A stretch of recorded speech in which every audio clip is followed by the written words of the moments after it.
programang ito ay rated SPG. Striktong patnubay at gabay ng magulang ang kailangan. Maaaring may masiselang tema, lengguwahe, karahasan, sexual, horror o droga na hindi angkop sa mga bata. Raja! Suko ka na!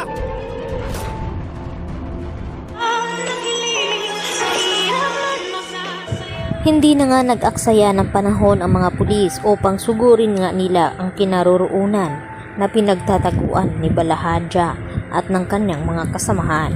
Subalit, nang makarating nga itong mga pulis doon ay sakto naman na wala na nga doon itong si Don Pepe dahil isinama na nga ito ni Zoe nang ito'y nakita ni Zoe sa likod ng pinagtataguan na tumatakbo na nga itong si Don Pepe at tinutulungan niya nga ito upang makatakas dito kina Moira at Balahadja. At sakto din na hindi nakita ng mga pulis itong si Moira na nasa likod ng bahay kung saan doon nila itinago itong si Don Pepe. At dahil dito, hahabol naman ng mga pulis itong si Balahadja dahil may hawak nga itong armas at nagawa nga itong lumaban dito sa mga pulis. At nanaliksik ang mga pulis, ang nakuha nga nila at naabutan doon itong tungkod ni Don Pepe at inuwi at ipinakita dito ni Giselle. Kaya naman, umiiyak ng husto itong si Giselle dahil tila nawala na nga daw siya ng pag-asa na makita pa muli itong kanilang ama. At dahil nagulat din itong si Giselle dahil biglang tumawag itong si Annalyn at ibalita na may natagpuan daw na matanda na nahulog nga dito sa tulay. At hindi inaasahan ni Giselle na sinabi dito ni Annalyn na ang kanyang lolo pala ang kanyang nakita roon. At tila critical nga ang kalagayan dito ni Don Pepe, subalit hindi nga ito napuruhan sa pagkalaglag. Kaya agad naman na dinala ni Annalyn sa Apex Hospital nang sa ganoon ay doon nga ito magamot itong si Don Pepe. At gagawin nga lahat dito ni Annalyn maligtas lamang itong kanyang lolo.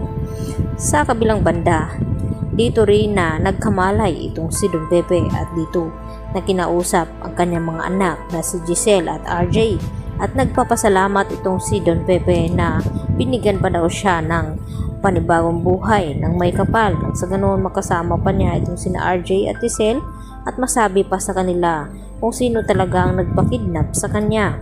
At laking gulat ni RJ nang malaman niya mula kay Don Pepe na ang mastermind pala sa kidnapping ay walang iba kundi itong si Moira at Zoe. At nagawa pa nga siyang saktan ni Moira. At hindi lang iyon, dahil kinuha ni Don Pepe ang loob ni Zoe nang sa ganun ay matulungan siyang makatakas.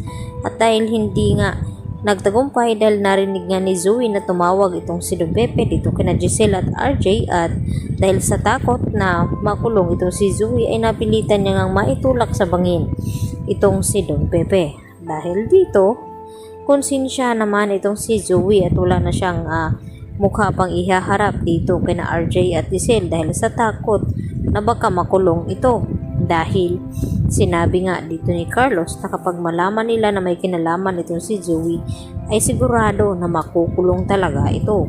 At kaya naman na tumawag agad itong si Zoe dito kay Carlos at ipinaalam ang kanyang ginawa kay Don Pepe na hindi daw niya ito sinasadya dahil na itulak niya nga itong matanda at hindi pa nga sigurado kung ito'y natuluyan nga ba o hindi.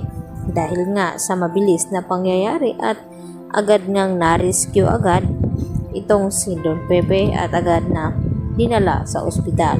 Kaya yan naman ang ating patuloy na pakabangan kung ano nga magiging kahinatnan, kung makapagsalita pa nga ba itong si Don Pepe o magiging critical pa ang kalagayan nito sa kabila ng kanyang pagkahulog dito sa bangin. Yan lang po aking karagdagan latest update at marami pong salamat sa inyo pananatiling panonood dito sa aking munting channel.